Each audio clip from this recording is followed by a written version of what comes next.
पण आम्हाला भक्तीजी साहेब आपल्याला जो मागणी आहे ते मागणी आपण पूर्ण केल्याशिवाय आता आपण स्वस्थ बसणार नाही, स्वस्थ बसणार नाही.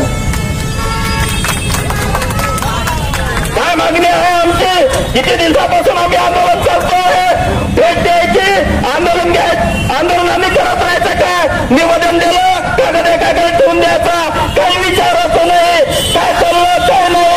आमच्या बौद्ध बांधव सगळे पाच उपाशी आहे, उपाशी तपासले पंतजी सुद्धा लहान पोरं बारा इथं बसलेले आहे. यांना कोणी जेवणार कोणीतरी विचारलं का? अरे आंदोलन आपण अशा ठिकाणी घेतलेले आहे ज्या ठिकाणी संविधान चौकात त्या ठिकाणी डॉक्टर बाबासाहेब आंबेडकरांचा पुतळा आहे.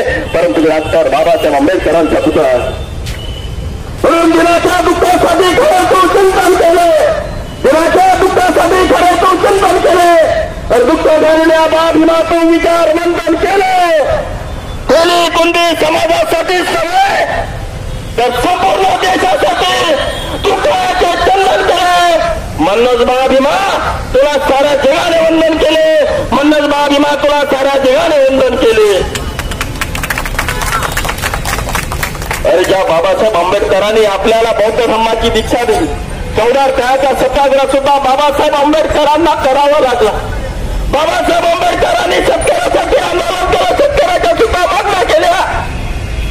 पण आमची काय मागणी आहे? फक्त भक्तीजी की आपलं जे महाबोधीभूत व्यवहार आहे ते फक्त आपल्या अंडरमध्ये आलं पाहिजे, ते फक्त आपल्या अंडरमध्ये आलं पाहिजे. हेच फक्त आमची मागणी चाललेली आहे, बाकी आमची मागणी काही नाही. माझी सरकारला विनंती आहे, सरकारजी इथं तुम्ही जरा येऊन बघा. तुम्ही पावसाळी असेल करत, हिवाळी असेल करत, पण या देशाला स्वातंत्र्य मिळून 70 वर्ष होत आहे आणि बाबासाहेब आंबेडकर म्हणाले होते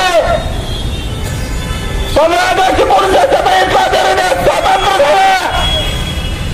पण आपण जो शूद्र अपृश्य समाज आहे तो जर खऱ्या अर्थानं जर स्वातंत्र्य झाला असेल तर ती तारीख म्हणजे कोणत्या बौद्ध बांधवांना?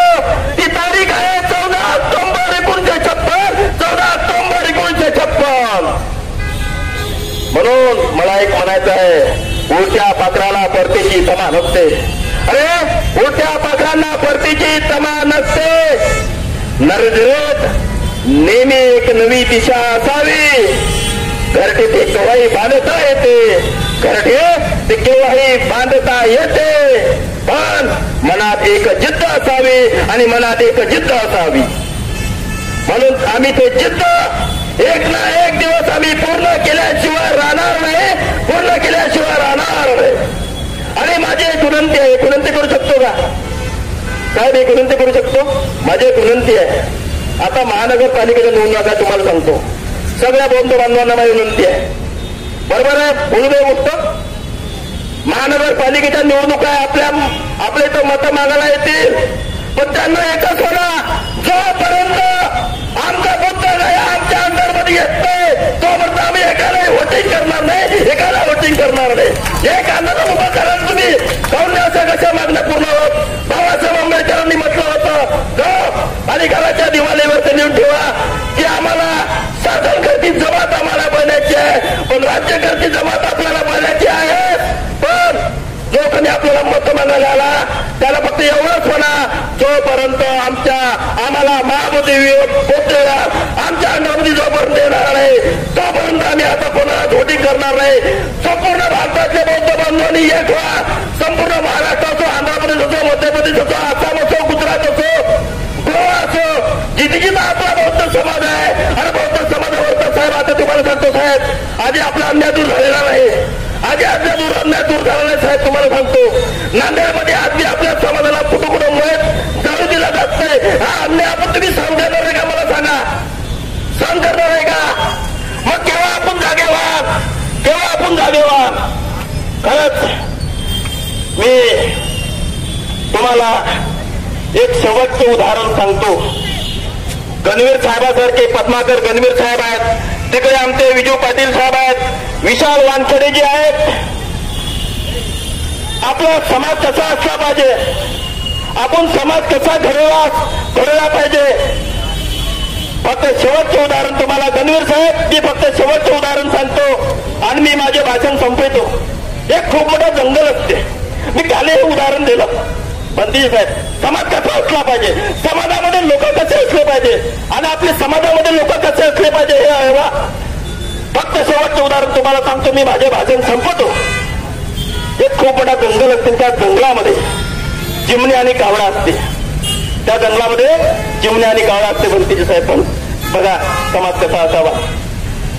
आणि त्या जंगलाला जेव्हा आग लागते, त्या जंगलाला जेव्हा आग लागते, त्या जंगलाला जेव्हा आग लागते तेव्हा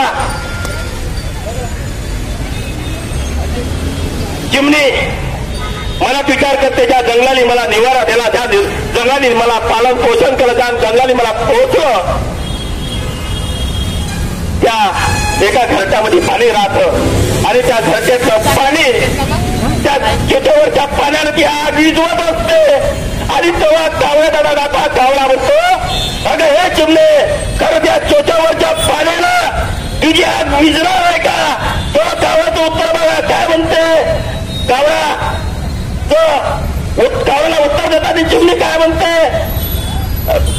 म्हणते कावळा दादा मला माहिती आहे की माझ्या चोच्यावरच्या पाण्याने या जंगल विझणार नाही, पण जेव्हा जेव्हा जंगलाचा इतिहास लिहिला जाईल तेव्हा माझं नाव या आग लावणाऱ्यांमध्ये नसेल तर माझं नाव या आग विझणाऱ्यांमध्ये असलं पाहिजे. माझं नाव या आग विझणाऱ्यांमध्ये असलं पाहिजे.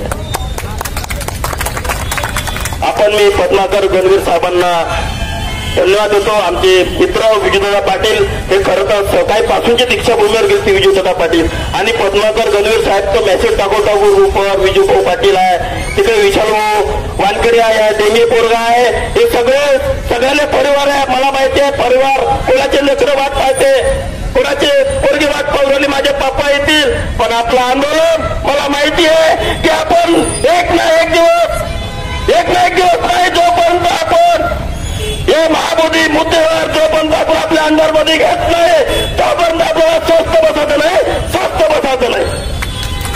मग इथे मला बोलण्याची मला संधी दिली त्याबद्दल मी मनापासून सगळ्यांचे आभार मानतो.